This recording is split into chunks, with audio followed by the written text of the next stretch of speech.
Operation Sindoor సమయంలో China చేసిన విష ప్రచారానికి సంబంధించిన కీలక విషయాలను అమెరికా చైనా ఆర్థిక భద్రతా సమీక్షా కమిషన్ వార్షిక నివేదికలో బయటపెట్టింది. ఏఐ ద్వారా నకిలీ చిత్రాలను ఫేక్ సోషల్ మీడియా అకౌంట్ల ద్వారా ప్రచారం చేసినట్లు తెలిపింది. చైనా తన ఆయుధ సంపత్తిని గొప్పగా చూపే ప్రయత్నం చేసినట్లు వివరించింది.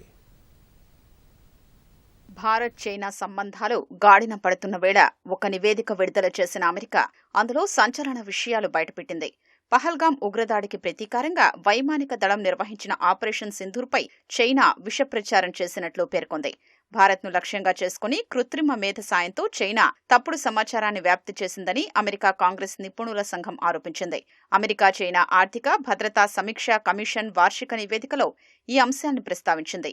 ఏఐ ద్వారా తయారు చేసిన నకిలీ చిత్రాల్ని ఫేక్ సోషల్ మీడియా అకౌంట్ల ద్వారా చైనా ప్రచారం చేసినట్లు నివేదిక వెల్లడించింది. ఆ చిత్రాల్లో రఫేల్ యుద్ధ విమానాల శకలాల్ని చూపినట్లు తెలిపింది. తమ క్షిపణులతో భారత్, ఫ్రాన్స్ యుద్ధ విమానాల్ని కూల్చేశామని చైనా ప్రచారం చేసినట్లు అమెరికా పేర్కొంది.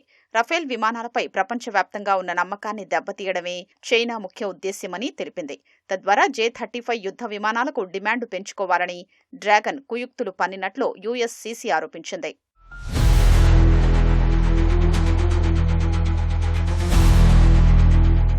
చైనా అనుసరిస్తున్న గ్రే జోన్ స్ట్రాటజీలో ఈ అసత్య ప్రచారం ఒక భాగమని యుఎస్సిసి నివేదిక తెలిపింది.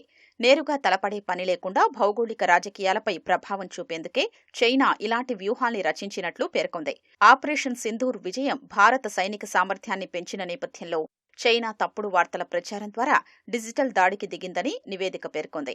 సరిహద్దులో భారత్ చైనా మధ్య అనిశ్చితి ఇంకా సద్దుమణగలేదని నివేదిక స్పష్టం చేసింది. సరిహద్దు సమస్యపై ఇటీవల కుదిరిన ఒప్పందాలు తాత్కాలికమే అని, వాటి అమలుకు స్పష్టమైన విధానాలు రూపొందించలేదని ప్రస్తావించింది.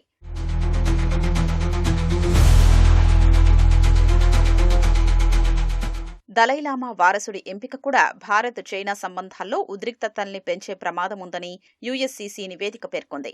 కొన్ని నెలలుగా భారత్, అమెరికా మధ్య సంబంధాలు తిరిగి గాడిన పడుతున్నాయని, త్వరలో వాణిజ్య ఒప్పందంపై తొలి విడత ప్రకటన రావొచ్చని యుఎస్సిసి అంచనా వేసింది.